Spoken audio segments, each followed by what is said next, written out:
Hey everybody, this is Mike Chipperini coming at you from Chipper's Island Adventures Base Camp. And what I'm going to do is a video that's not dealing with RVs, but this one today is going to be dealing with a home project that I am doing here at Base Camp. And what it is I'm going to do some trim work that is going to dynamically improve the look of this room. So I'm going to show you what I have so far. What we have are these walls in my living area. You can see it looks pretty nice. I have a chair rail here which goes all the way around, as you can see. And what I'm going to do is create panels in the space between the baseboard and the chair rail. And I'll show you how I made this chair rail in my shop. So, it takes a little planning, which I've already done, in order to get all the spacing. And I have to cut out all the panels themselves. Now, I call them panels, but really what they are is kind of like picture frames. So let's go downstairs to the shop and I'll show you what I have.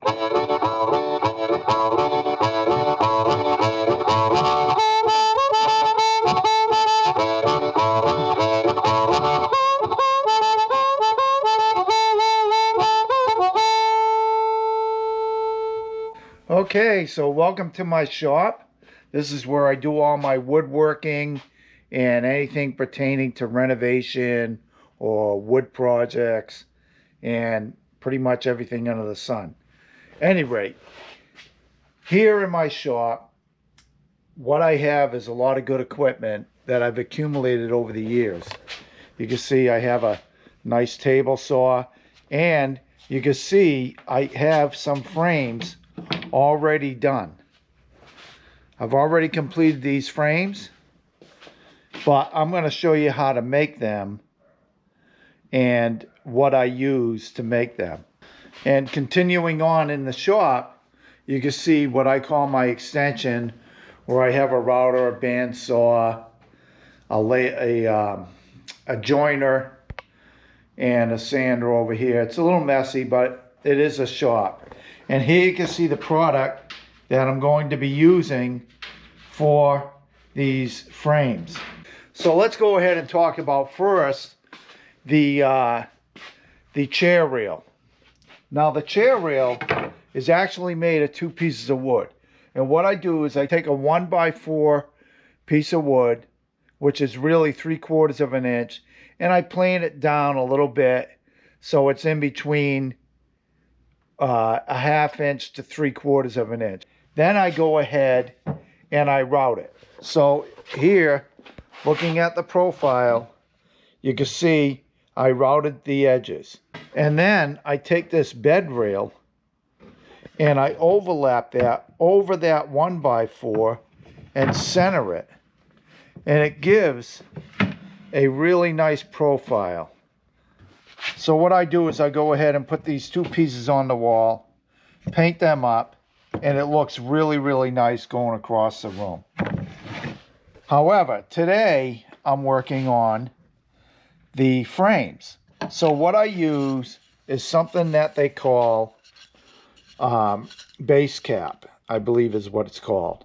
So normally it'll sit on the top of your baseboard as a cap.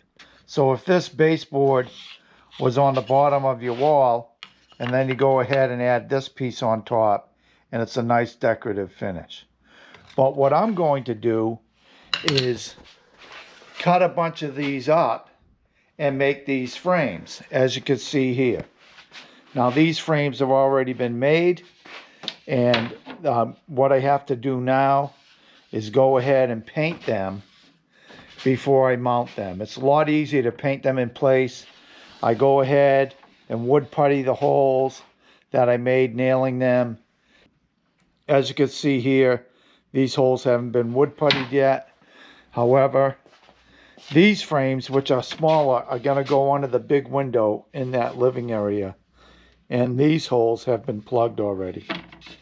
So what I'm going to do is go ahead and show you how I cut these and measure them out. There is a little bit of a system to it that makes it easier. I have all my measurements made out on paper. So I've already done this top row. You can see I scratched it out, and to the right of the window and the left of the window. Now what I'm going to do is do 2 more walls. So I need 2 panels these sizes, and you notice they're all the same length or height, really, 21.5. So that's from the 21.5 is from the baseboard cap to the chair rail minus 3 inches on top and bottom, and that comes out to 21.5 inches. So because I'm going to be making 1, 2 plus 4 frames, I'm going to go ahead and cut out 12 at 21.5, and I'll show you how that's done. All right, so the first thing I'm going to do is cut a bunch of sections at 22 inches. That'll give me a little leeway, as they have to be 21.5. So the first one I'm going to go ahead and cut, and I'll show you what I do here.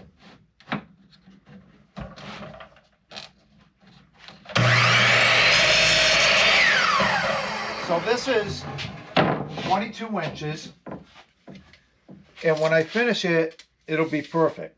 So that's about 22 inches. But in order to make it easier to cut,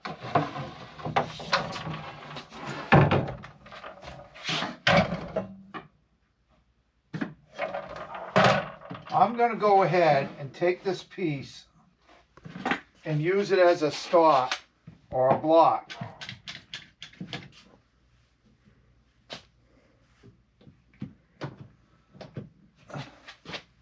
So this way here, I don't have to keep measuring the cut. One moment, I'm going to turn on the dust collector.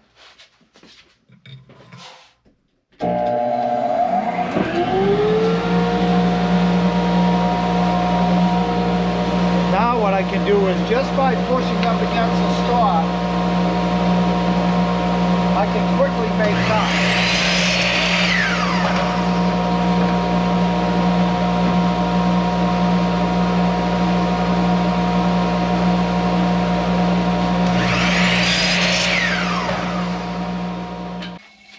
Okay, so now I've made this whole pile. These are all 22 inches. And I'm going to set those to the side for right now and do a couple more cuts. Now, because I'm doing 6 frames, 6 different frames, they're all different lengths. So the next cuts, again, actually, the next cuts are going to be for pieces that are 20 3/8. So I'll go ahead and now cut at 20 3/4, and that'll give me enough room. So I'll go ahead, and I only need 2 pieces like this at 20. I'm just going to call it 21. So I need 2 pieces at 21. So I'm just going to go ahead and mark them because there's only a couple. 21 and 42. That'll give me plenty of room. Do a couple quick cuts.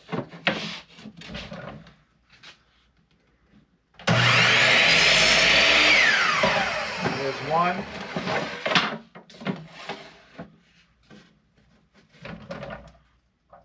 And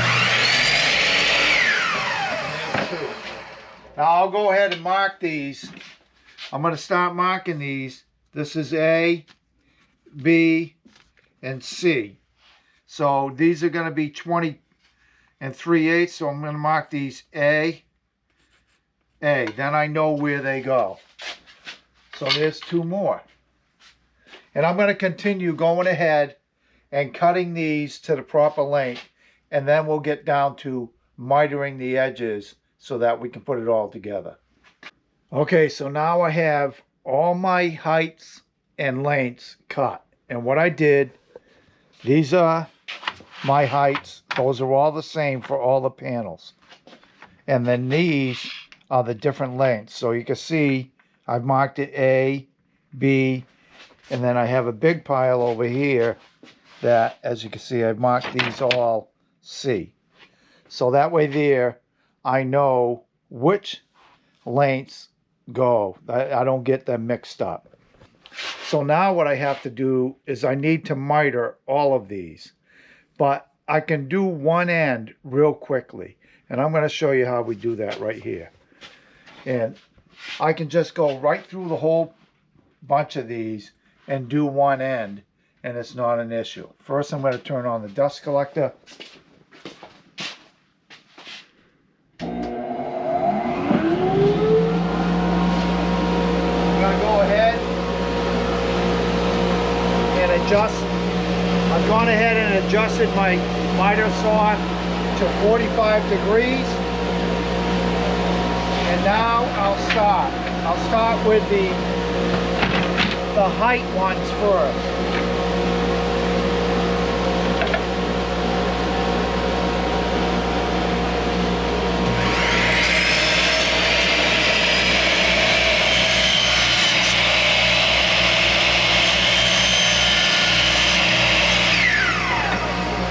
And what I'm doing is I'm barely taking anything off. Meaning I'm not taking off anything excess. I'll leave that for the other end. When I do the other end, it'll be measured to the right measurement and cut exact.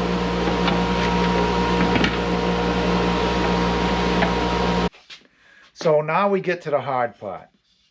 I've already cut all the miters on one end, but now I need to get it mitered to the other end with an exact measurement. And this measurement is 25 5/8. I've already made a mark here. And I'm going to cut it. Before I was cutting from this side. Now I'm going to turn around the piece and cut it here so I can see the mark. So I'll go ahead and make a cut. And I'm going to try to get it right down to the line.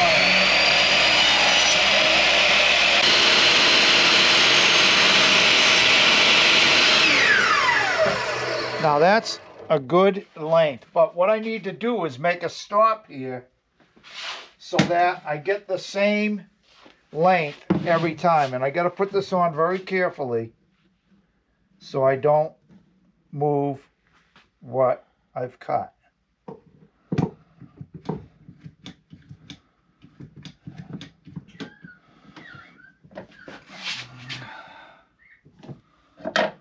I'm just going to check that. That's about right. Let's see.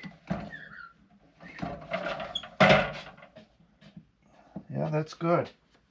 So now I can go ahead and using this stop, I can go ahead and put the piece up against it, and I'll do a cut so you can see. Like so. Oops. Like so. And go ahead. And with any luck, they should be the same length. Right now, these two are perfect. So I'm going to go ahead, turn on the dust collector. And very carefully, I'm going to brace these up against that stop and continue to miter.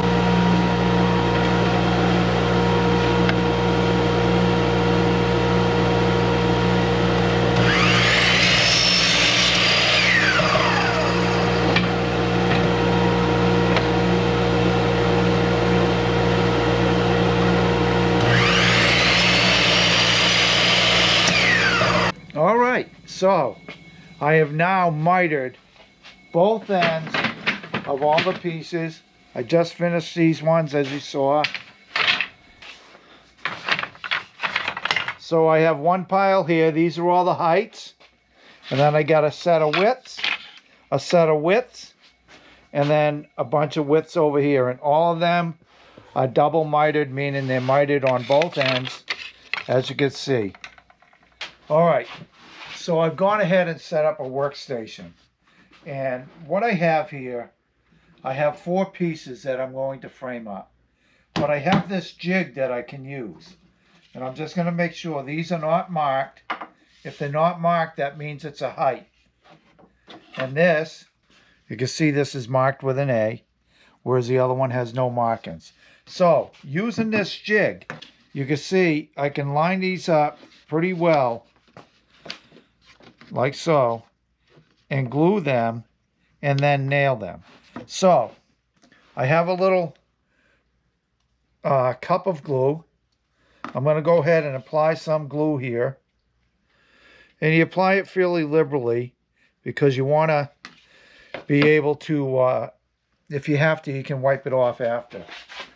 And I have a brad nailer here. Now what I use is 3/4 inch brads because you don't want to get too big with your nailings. Even in light of these nails only being 3/4 inch, sometimes they do blow out. And I'll give you an example of that right now. These are frames I did the other day, and one of them, you can see here where it blew out the bottom. And I'll fix that. I'll go ahead and cut that nail off. You'll never know what happened. But that does happen. So you have to be a little bit careful. So what you do is I'm going to go ahead and line these 2 pieces up like so.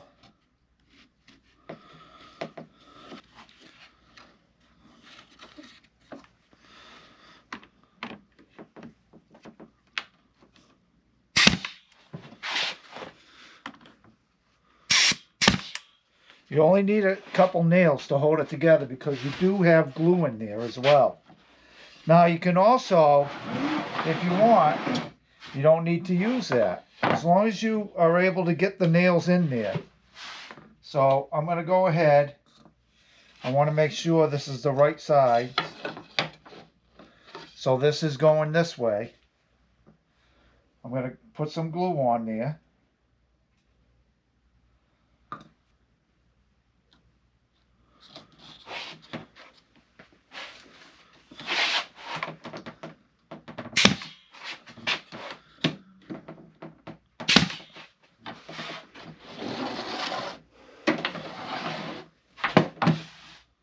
And then get the last end very carefully. Don't lift it up too far.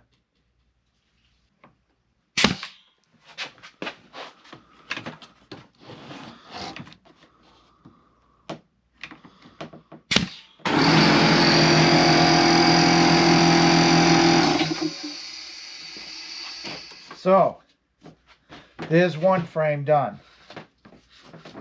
Go ahead and wipe off the excess glue if there is any. And as I said, I have this marked as A, so I know exactly where that's going to go. Now I'll go ahead and set this aside,